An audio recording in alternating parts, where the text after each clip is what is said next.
OBC महासंघाचे नेते बबनराव तायवाडे यांनी आता जनजागरण यात्रा काढलेली आहे. ते सांगत आहेत की सरकारने जो काही निर्णय घेतला सगळे सोऱ्याच्या बाबतीत तो चांगला आहे आणि उगीच आपण म्हणजे ओबीसी लोक भयभीत करत आहेत ओबीसीचे नेते, अशा प्रकारचं त्यांनी वक्तव्य केलेलं आहे.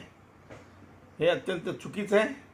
दुसरीकडे आमचे भुजबळ साहेब हे सुद्धा जे ओबीसीला सांगतायत की मराठा समाजाला आरक्षण देण्यात माझा काही आमचा विरोध नाही आहे, परंतु ओबीसीला धक्का लागू नये. पण कुठून देणार, कसा देणार हे मात्र ते सांगत नाही.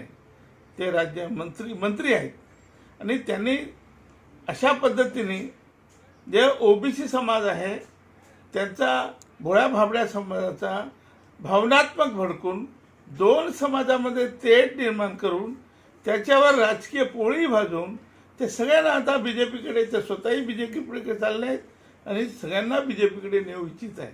हे दोन्ही ओबीसी समाजाचे नेते हे ओबीसी समाजाला मूर्ख बनवत आहेत.